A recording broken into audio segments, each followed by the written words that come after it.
Olá, satisfação em tê-lo aqui conosco para falar hoje dos conceitos de proatividade e inovação. Eu espero que seja um bom bate-papo. Algumas vezes as pessoas dizem, será que isso não seria mais interessante ser abordado por um administrador de empresas ou por algum palestrante voltado a esses assuntos institucionais, empresariais? E quanto mais avanço na nossa abordagem destes temas, mais eu me convenço que não. Que isso é um tema muito bom para a filosofia e que ela que deveria ser chamada a ser a primeira a opinar mesmo. Sabe por quê? A filosofia ela tem o hábito de rondar em torno de um conceito e ver se ele é universalmente válido, se ele vale para a sociedade como um todo, se ele vale para a instituição, se ele vale para o indivíduo. É a ideia da administração do tempo e círculos concêntricos. Quando eu ensino a administração do tempo, eu costumo falar para as pessoas, se querem planejar a sua vida com eficácia, comece primeiro pela vida como um todo. Depois enquadre a década, o ano, o mês, o dia de hoje. Assim é quando queremos testar um novo valor, um novo conceito, colocá-lo na vida do ser humano como um todo e depois ir reduzindo o palco, para percebermos todas as arestas, todos os elementos que precisam ser esclarecidos, sobre os quais temos que lançar luz para que o conceito fique bem assimilado e, portanto, praticável.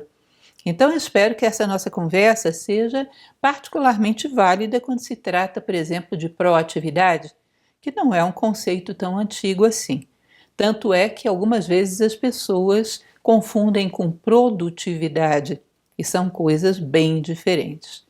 Bom, nós percebemos no campo institucional, assim como no campo das empresas privadas, o interesse muito grande hoje no processo de humanização, de agregar valores. Mas muitas vezes esse processo não é feito considerando todos os aspectos humanos da coisa, que para um filósofo é a primeira coisa que a gente tem que abordar, porque o fundamental é que todo o processo caminhe na direção de uma humanização.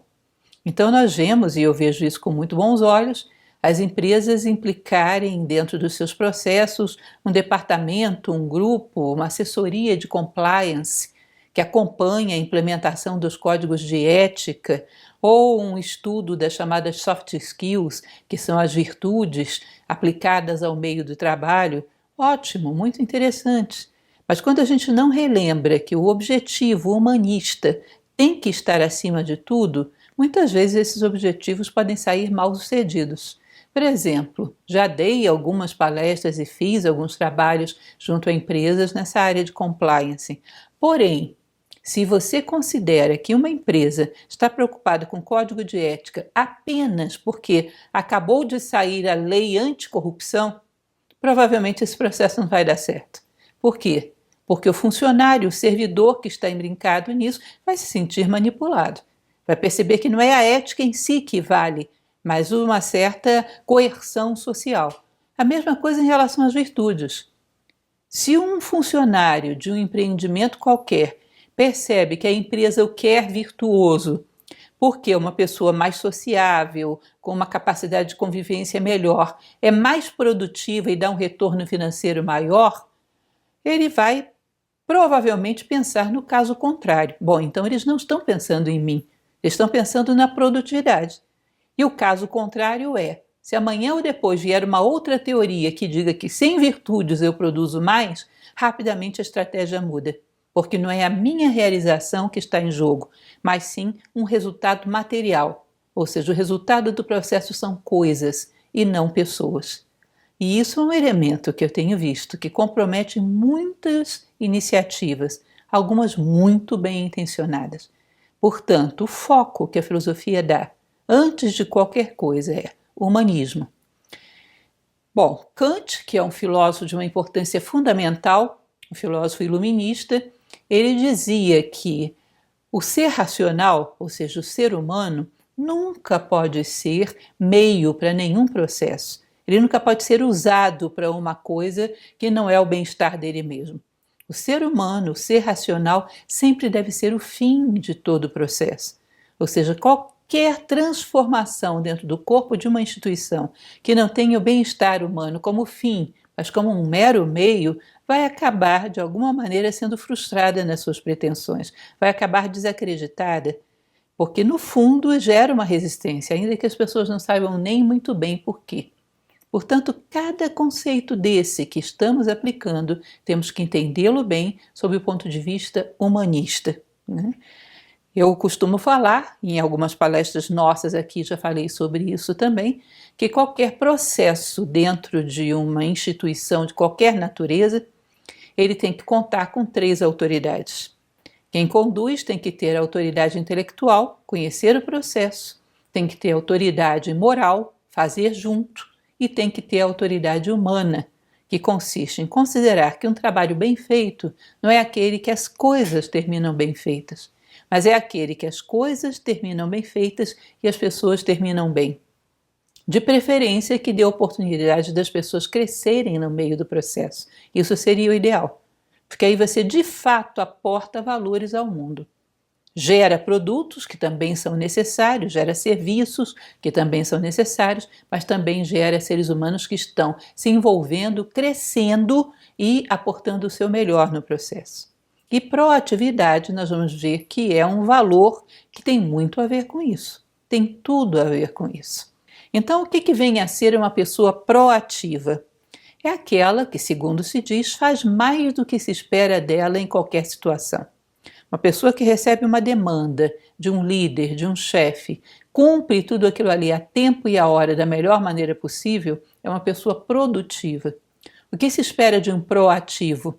Que ele pense não só naquilo que lhe foi pedido, mas que pense em formas de melhorar esse processo, que visualize processos mais eficientes, que tenha a iniciativa de vestir a camisa daquela instituição e trabalhar com a imaginação, com a criatividade, com a inovação para tornar aquele processo mais eficaz. Ou seja, ele se sente dono daquela instituição, daquele empreendimento, portanto empenha ali todo o seu entusiasmo em aperfeiçoar e não apenas o seu esforço em cumprir. E esse é um conceito bastante complexo e difícil de alcançar, sabe por quê? Porque ele é um conceito sistêmico. Ele não depende apenas de uma parte de uma instituição. Ele depende que essa instituição seja orgânica e todos estejam envolvidos nessa busca, nesse conceito, e que a troca de informações seja muito viva aí dentro. Então nós vamos pensar um pouquinho a respeito desse conceito de proatividade. Ele fala daquele que é proativo, que ele prevê o futuro, dificuldades, é capaz de contorná-las antes que elas aconteçam e ele se responsabiliza. Eu achei bastante interessante essa ideia de responsabilizar-se, ou seja, assumir as rédeas daquilo que está fazendo e responsabilizar-se em tornar aquilo melhor, assumindo aquilo que faz. Isso é bem interessante, porque existe uma filosofia que beira aí os seus 2000 anos, 1900 e poucos anos, que é o estoicismo, e uma das coisas que mais falava o estoicismo romano era que a extinção da culpa marca o início do progresso moral.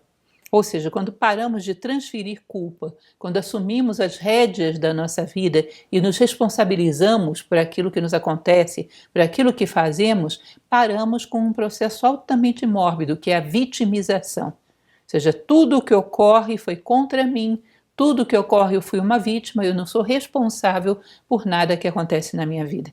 Evidentemente, esse processo de estar constantemente se colocando como uma vítima de forças externas mina a energia e faz com que uns fiquem transferindo a responsabilidade para os outros e ninguém se responsabilize por nada. Portanto, uma pessoa proativa é uma pessoa que está com as rédeas da sua vida e do seu trabalho na mão. Ela se responsabiliza por aquilo que faz e é ousada e quer ir além. Está disposta ao risco, quer ir além. Eu acho isso bastante interessante, mas tem alguns desdobramentos que a gente necessariamente tem que pensar sobre eles. Hoje se fala dentro da literatura especializada que os departamentos de RH, recursos humanos em empresas privadas, já têm testes específicos para selecionar pessoas com esse perfil, que elas estão tendo um valor muito grande em mercado de trabalho. Ok. Mas como é que isso realmente pode ser promovido nas pessoas? Como isso funciona?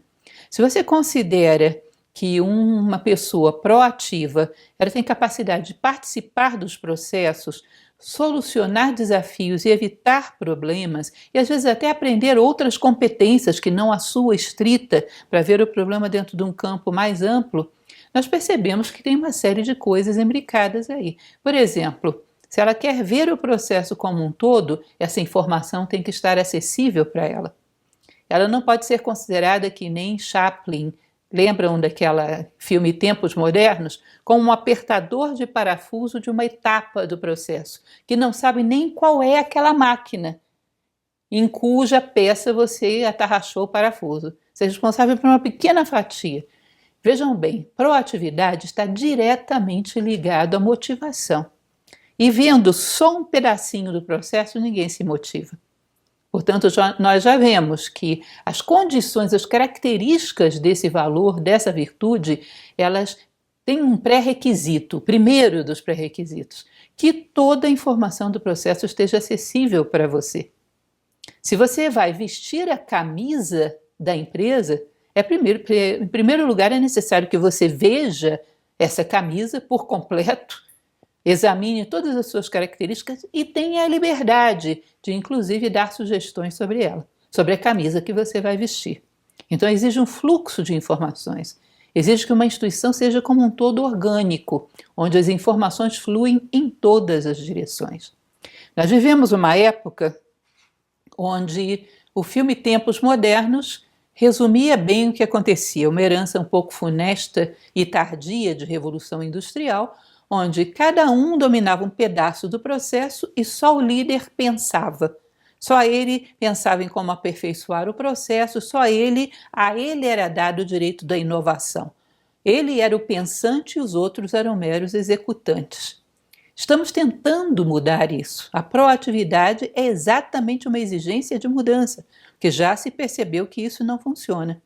Agora, veja bem, se nós queremos que todos sejam pensantes e executantes, é evidente que esse líder, que a princípio essa função era só dele, ele tem que ser um inspirador disso.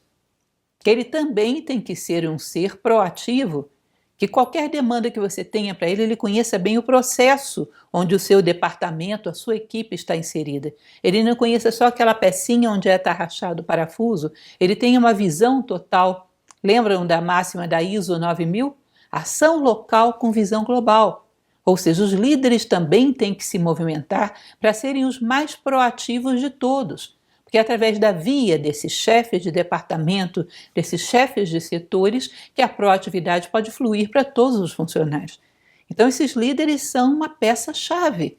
Eles têm que ser proativos, porque senão eles fecham a porta para todos aqueles liderados por ele, para que tenham acesso àquilo que é necessário para entusiasmar alguém com um processo. Não há proatividade sem motivação. Eu não estou minimamente motivado pelo que faz essa empresa ou essa instituição. Por que vestiria uma camisa que eu não sei nem o que ela representa? Não sei o que implica vestir essa camisa. Por que vou me comprometer com isso? De onde vou tirar motivação para isso? Portanto, tem que haver uma transparência e um fluxo de informação que flui, evidentemente, por esses líderes, que têm que ser os primeiros a serem muito proativos. Isso é uma necessidade óbvia, né? Outra coisa interessante que a gente pode parar para pensar é a vida do ser humano como um todo. Talvez não saibam, mas essa ideia da proatividade, ela nasce por volta da Segunda Guerra Mundial. Claro que veio se popularizando em tempos mais recentes, mas por volta da Segunda Guerra Mundial, houve um psicólogo, um pensador chamado Viktor Frankl, que esteve em campos de concentração, perdeu toda a sua família. Esposa, pai, mãe, irmãos, toda a sua família em campos de concentração nazistas. E ele defendeu uma teoria que depois foi base de uma terapia, que é a logoterapia, de que o ser humano, com aquilo que ele possui na vida, com aquilo que ele resta, passada toda a adversidade, ele pode conjugar os fatores para, a partir dali, ser um homem útil e realizado. Ou seja, a ideia original da proatividade transbordava meramente um ambiente de trabalho. Ela englobava toda a vida. Hoje nós resumimos isso em um ambiente de trabalho e colocamos uma dupla atitude. ser reativo, ou seja, mandaram eu respondo, ou ser proativo, antes que qualquer um falhe, ou mesmo antes que alguém perceba a necessidade da ação, eu tomo a iniciativa. Isso é muito bom. Mas isso é só uma ponta do iceberg. Aquela ideia original do Viktor Frankl ainda é extremamente necessária. O que eu estou querendo dizer com tudo isso? Uma coisa basicamente simples.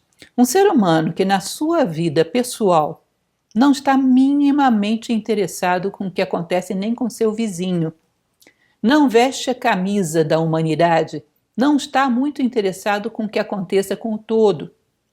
Quando surge alguma adversidade, ele simplesmente se fecha dentro da sua casa e acha que aquilo ali vai ser uma ilha de prosperidade num mar de caos, que não tem um compromisso com a sua família, com a sua comunidade, com o seu país, com a humanidade como um todo. Ele não tem o hábito psicológico de ver um processo como todo. Por que ele o teria assim que passou da porta do seu trabalho? Percebam a frase bíblica, não servirás a dois senhores ao mesmo tempo. Aqui eu sou reativo, lá eu sou proativo. Será que vai dar? Ou seja, a proatividade é um processo que trabalha para a transformação do ser humano no sentido de que ele assuma a sua responsabilidade dentro do todo. E isso não pode ter exceções na sua vida. Eu costumo dizer que existem algumas virtudes hoje em dia que são virtudes de cerquinha. O que é a virtude de cerquinha? Você faz da cerca de um ambiente para dentro. Para fora você já não faz mais nada. Isso existe, por exemplo, em relação à educação. Dentro da minha casa eu educo os meus filhos. Passou da cerquinha da minha casa, eu já não sou educador para ninguém. Já não me preocupo em dar bom exemplo, em ensinar, em transmitir o que eu tenho de melhor, já não é problema meu. Ou seja, voltando à frase bíblica, não servirás a dois senhores ao mesmo tempo, provavelmente você não servirá a nenhum dos dois senhores. Existe algo na psique humana que reclama por nivelamento, por integridade, por coerência. Portanto, a geração de um homem proativo, que é algo altamente desejável, exigiria uma mentalidade de todo, uma mentalidade mais fraterna, uma mentalidade mais global, um compromisso real para com a humanidade. Hoje nós vivemos um processo que todos nós sabemos, difícil, de um problema de saúde pública, mas que depois vai se converter, já está se convertendo, num problema de natureza econômica, num problema de natureza social, talvez um problema de natureza política também. E todos nós sabemos que só sairemos dessa juntos. Portanto, também a vida, também a história está pedindo que sejamos proativos. O nível de egoísmo que a nossa sociedade pratica, onde cada um pensa apenas no seu interesse, é o processo mais anti-proatividade que possa existir. Nós convivemos, no nosso momento histórico, com uma patologia, com uma doença que infelizmente ainda não encontrou uma solução, que é o câncer. E o que é o câncer? O câncer é uma célula que dentro de um organismo não pensa no corpo como um todo, pensa apenas em si própria. E começa a ter um comportamento anômalo, e daqui a pouco arregimenta seguidoras, né? Se multiplica, e acaba com esse comportamento anômalo, que pensa apenas em si, condenando o corpo inteiro, e acaba por condenar a si próprio. Ou seja, em última instância nós sabemos, o egoísmo é suicida. Mas nós não fazemos relação entre aquilo que acontece no micro, dentro dos corpos humanos, e aquilo que acontece no macro, dentro da sociedade. Portanto, a proatividade não é uma virtude simples. Não tem como ter proatividade de cerquinha. Dentro da minha empresa, eu visto a camisa do todo e eu penso como um todo. Da porta para fora, não estou nem aí para a humanidade. Eu me preocupo com aquilo que diz respeito à minha pele e nada mais. Com certeza isso não vai funcionar. Nós vamos perceber que os verdadeiros valores humanos são universais. Estão tão profundamente fincados dentro da consciência humana que onde esse ser humano está, ele irradia esse valor. Ou então não é real, é uma máscara.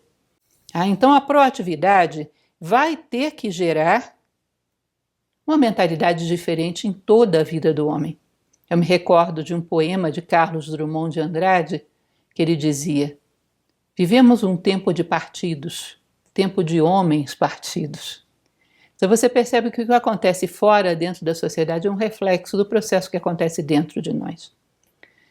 Resolver esse processo é uma coisa paulatina, não se faz da noite para o dia. A proatividade é um convite a confrontar muito diretamente o egoísmo, a interessar-se apenas por aquilo que diz respeito à sua pele e estender essa noção de identidade.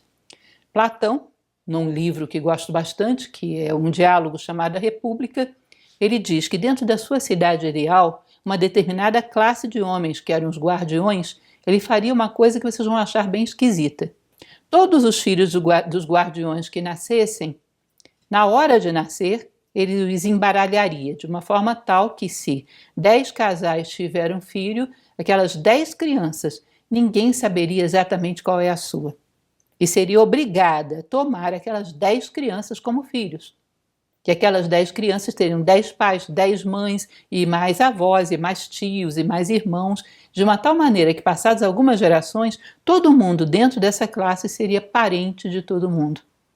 Qual era o propósito dele? Em primeiro lugar, ele dizia, um guardião vai ter que enfrentar um combate, ele luta com muito mais valor quando ao seu lado tem um irmão do que quando ao seu lado tem um estranho. Mas em segundo lugar, mas não menos importante, Platão acreditava que a humanidade é uma família e que certos comportamentos nossos fazem com que a gente perca essa noção.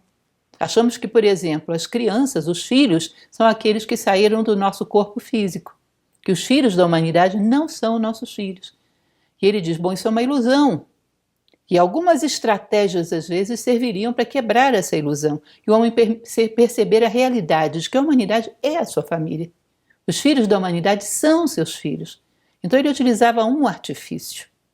Percebam que a proatividade é um outro artifício, entre aspas, é uma técnica para levar ao mesmo resultado. Ensinar o ser humano a pensar como um todo. E é um processo extremamente necessário dentro do nosso momento histórico, não só para uma instituição, mas para a humanidade. Portanto, ela é delicada, sim, reitero, que ela exige uma mudança qualitativa muito intensa de consciência do ser humano. E, ao mesmo tempo, uma adaptação de uma instituição, que a partir do momento que eu vesti a camisa dessa instituição, o aperfeiçoamento dela é problema meu. O fato dela desempenhar melhor a sua função é problema meu. Portanto, a minha reflexão, a minha motivação empenhada em achar soluções faz com que a minha voz necessariamente tenha que ser considerada. Ainda que não necessariamente aplicado àquilo que eu digo, pode ser ou não, mas a minha visão tem que ser necessariamente considerada. Isso é um outro problema ligado à proatividade. Nós vivemos hoje, no nosso mundo, quer das instituições, quer das empresas em geral, uma mentalidade de que mudanças no processo têm que vir de fora, de mentes que estão dentro de um ambiente acadêmico, pensando o processo. E não dentro do ambiente da instituição onde as pessoas estão vivendo o processo. Que a proatividade exigiria também que esse paradigma fosse quebrado. E que as pessoas que estão vivendo o processo tivessem também a sua visão considerada. E não apenas aqueles que estão teorizando fora da vivência do processo, fora das linhas de frente do processo. Também, eu repito para vocês, proatividade exige um ambiente altamente orgânico. E é uma mudança em todos os patamares de uma instituição que é pedida. E uma mudança também que se está configurando como muito atual.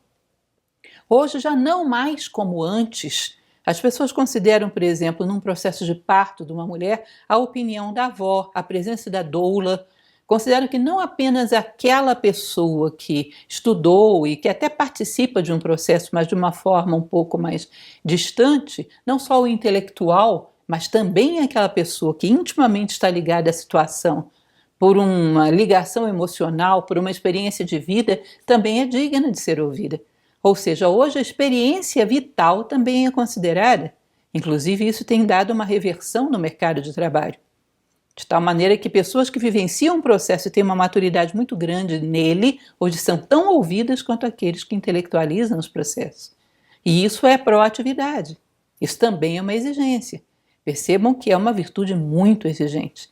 Se nós atendermos tudo o que ela pede, seria uma revolução que daria um nível de vida, porque quando uma instituição se torna orgânica, ela copia a vida.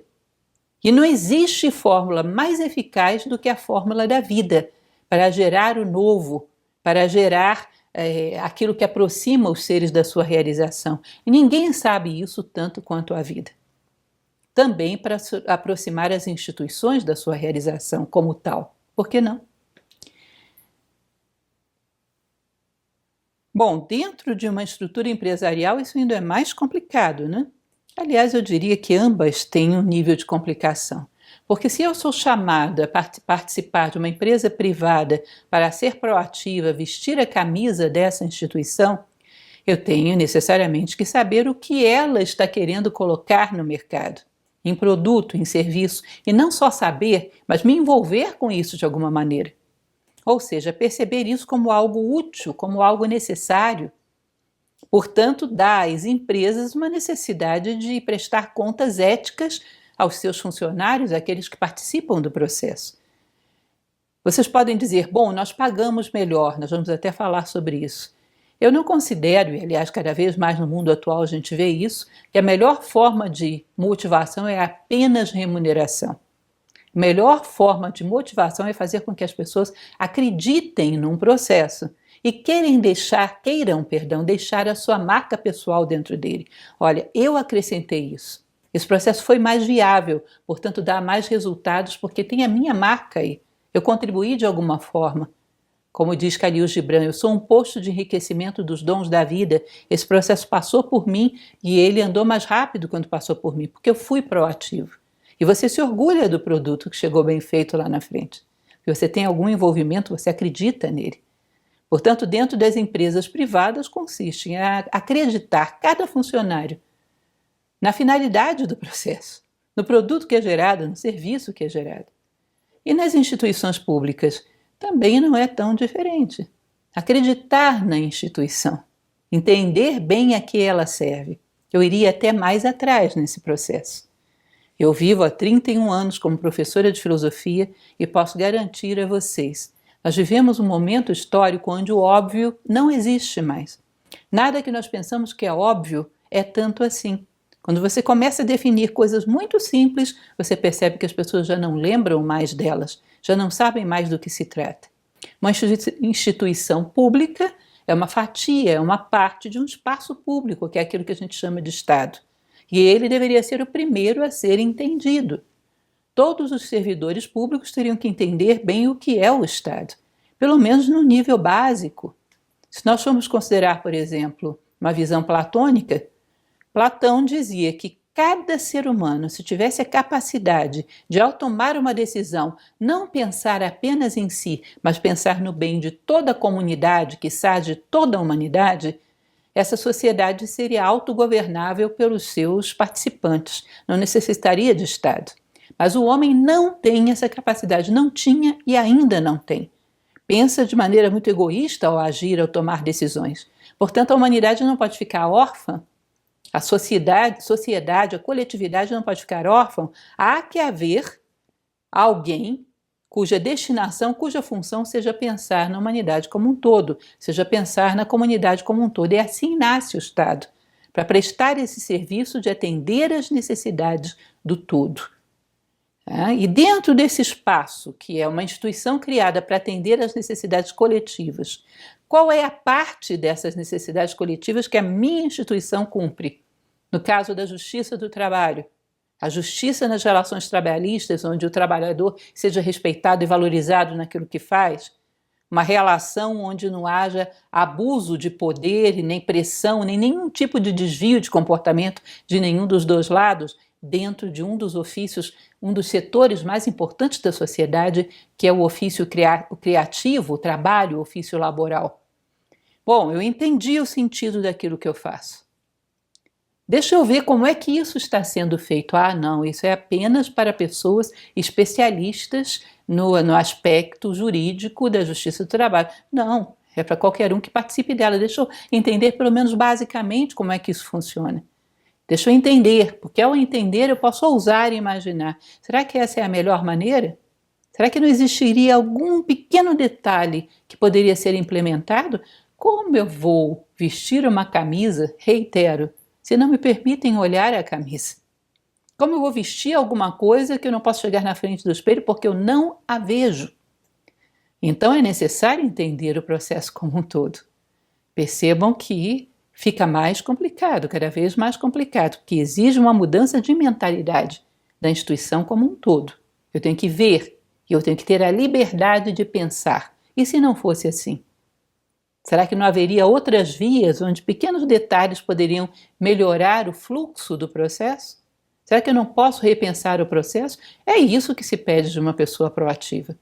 E não adianta pensar, não vamos pensar em tudo, vamos pensar só no nosso departamento. Você está voltando aos tempos modernos de Chaplin. Vamos pensar só nessa peça onde você vai colocar o parafuso. Ninguém se motiva, ninguém é proativo olhando só para aquele pedacinho de um mecanismo que ele não sabe nem o que é o mecanismo inteiro.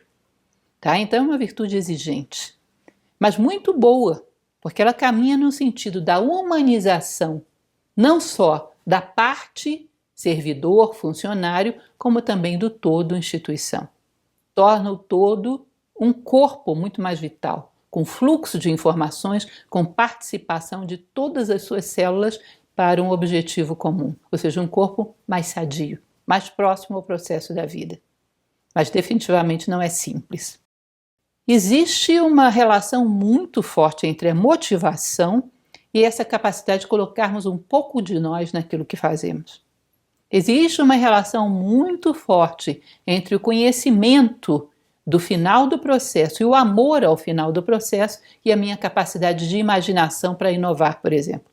Se eu pinto, eu sei o que é uma pintura, sei para que ela serve, sei qual é a finalidade, o que ela pode gerar pelas pessoas. E por conhecer o final do processo, eu me motivo a melhorar os meios. Eu me motivo a melhorar a minha técnica, a usar materiais mais adequados, a usar uma base mais adequada. Ou seja, o conhecimento do processo traz para mim a motivação e viabiliza a proatividade. Quem almeja os fins, almeja os meios. E isso é clássico. Como investidor, e isso é interessante pensarmos nesse aspecto também. Se você vai comprar ações de uma empresa, é evidente que um acionista, que pelo menos que pretenda comprar uma quantidade significativa de ações, tem o direito de exigir desse empreendimento que explique tudo para ele. Onde ele está investindo o seu dinheiro? Para quê? Qual é a estratégia dessa empresa para que esse dinheiro seja bem investido, para que tenha retorno? E isso é básico dentro do mercado.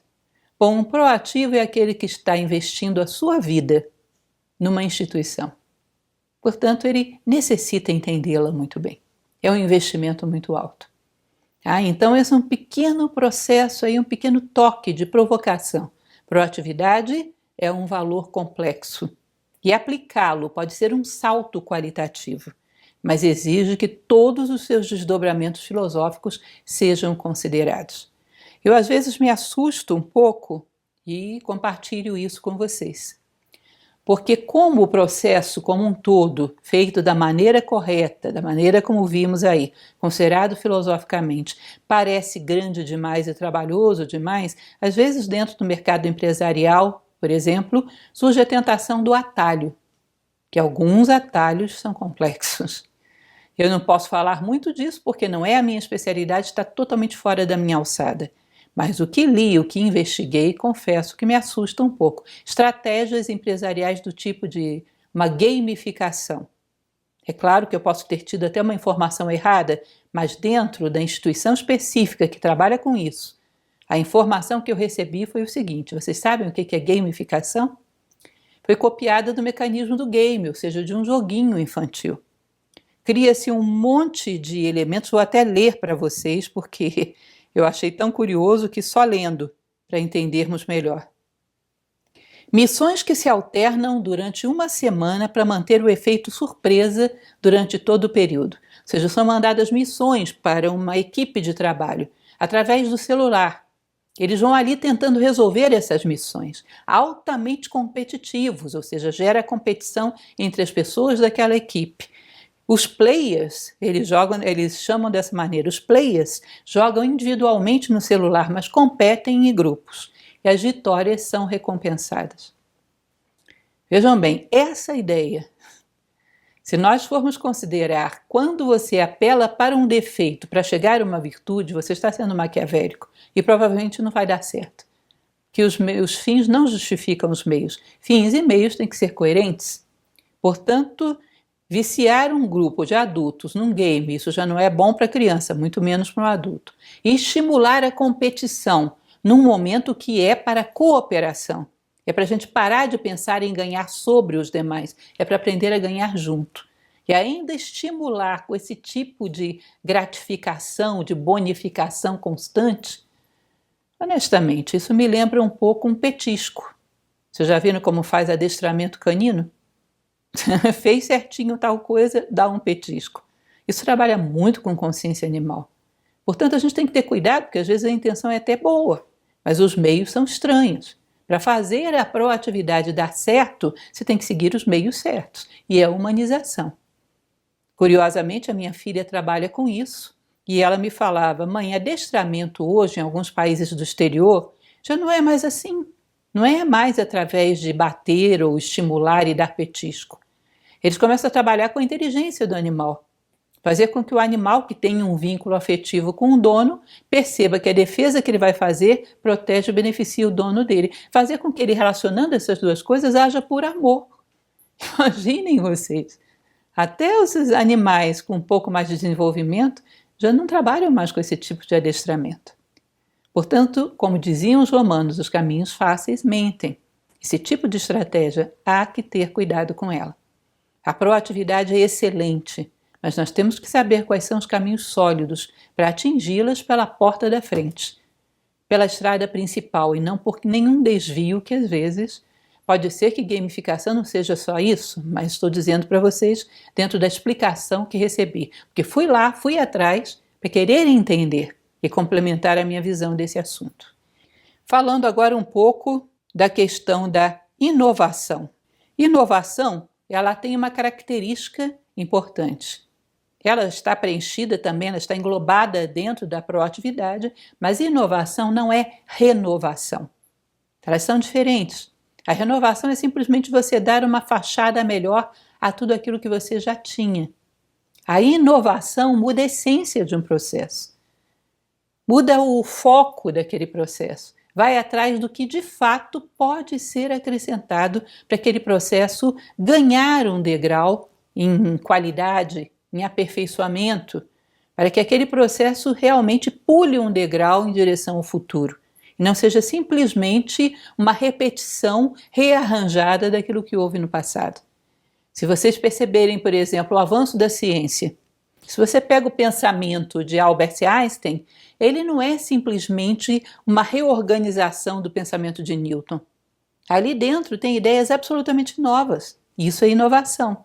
O pensamento de Newton, por sua vez, não é simplesmente um rearranjo do pensamento de Kepler.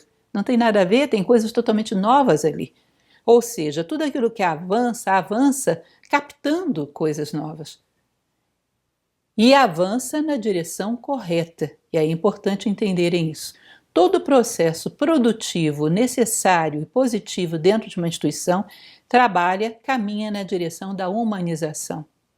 Portanto, para que um homem possa captar algo novo, que melhore um processo de trabalho, eleve uma instituição a uma maior eficácia, ele teria que ter acesso a esse novo. E como classicamente se diz que o homem tem acesso ao novo? Platão falava que existe um plano das ideias num determinado patamar da natureza, onde todas as ideias necessárias no universo estão lá. O homem, na verdade, ele não cria, ele capta. E como é que ele capta ideias novas, não aplicadas aqui? Quando ele tem a estatura moral suficiente para que a sua cabeça toque o plano das ideias e os pés toquem o chão. Ou seja, ele faz uma ponte entre dois planos. Não sei se vocês entendem o que eu quero dizer com isso. Um nível de generosidade, de altruísmo, um nível de ausência de preconceitos, de bloqueios de natureza pessoal, que faz com que o homem seja capaz de realmente ver algo novo. Não existe nada que purifique mais o ser humano do que uma vida moral, do que a prática do bem, porque desobstrui esse canal. O taoísmo falava tanto desse canal, né? O canal que é o ser humano, que nós temos que tentar mantê-lo desobstruído para que essas ideias fluam por ele e cheguem ao mundo. O homem se torna um pontífice. Portanto, para inovar, vejam só que coisa curiosa, para sermos de fato inovadores e não meramente aqueles que dão uma reforma no que já tinha, meros renovadores, temos também que crescer como seres humanos. Temos também que procurar ter uma vida moral adequada, que garanta que as ideias não fiquem no meio do caminho presas nos ganchos do nosso egoísmo, na nossa busca meramente de interesses pessoais. Então, todo o processo, a inovação, de ver pontos onde o processo engasga, ver pontos que já são obsoletos, ver como tornar a coisa mais fluida, exige que dentro de você as ideias também sejam fluidas, não sejam barradas por esses obstáculos. A tradição taoísta diz que as sombras nasceram no mundo porque o homem se tornou opaco. Ou seja, a luz entra no homem como se ele fosse um cano de bambu. Se dentro tem obstruções, não chega a luz do outro lado, chega a sombra. As sombras nascem no mundo porque o homem se tornou obstruído, opaco. Aí por interesses competitivos, por interesses mesquinhos, por vontade de estar acima de todo mundo, por não ser capaz de pensar como tudo. Então também a inovação exige um canal funcionalmente bom, que esse canal é a própria natureza humana, o próprio caráter humano. Portanto, percebam que tudo está muito intrincado e é assim mesmo que tem que estar. Qualquer processo válido, reitero, faz os seres humanos crescerem, porque senão ele é discutível.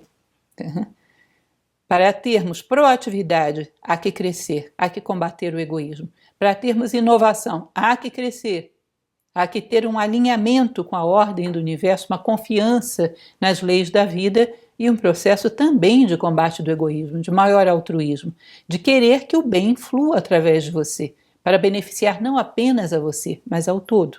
Ambas as virtudes exigem isso. Então, reiterando aquilo que falávamos como conclusão dessas nossas ideias, e eu espero que dê boas reflexões para vocês, toda e qualquer mudança num processo que você provoque deve levar a uma humanidade melhor, a homens e mulheres melhores, porque senão é complicado. Está usando o homem como meio. E isso nós sabemos, segundo Kant, que é algo imoral. E por aí não chegamos muito longe. Qualquer virtude deve envolver a vida do ser humano como um todo, e não apenas um setor dela. Crescer é sempre na direção do humanizar. Não tem como você se perder no caminho. Perdeu-se, olhe qual é a direção do humanizar. Aquilo que torna o ser humano mais digno da condição humana, com valores, virtudes, sabedoria um pouco mais próximo deles, pelo menos. Crescer é nessa direção. Os caminhos fáceis mentem, como diziam os romanos, in aspera veritas, no difícil está a verdade. Portanto, pensem, é mais do que necessário trabalhar com a proatividade e com a inovação. Mas pensem em todos os requisitos necessários. Não só pensar, mas pagar o preço para que isso aconteça. Porque isso é uma palavra de ordem. Não só uma instituição precisa disso, a humanidade precisa disso. E eu espero que a gente esteja realmente disposto a pagar esse preço. Por nós, por aqueles que amamos, por todos aqueles que nos cercam. É uma necessidade histórica. Muito obrigada e boas reflexões para você.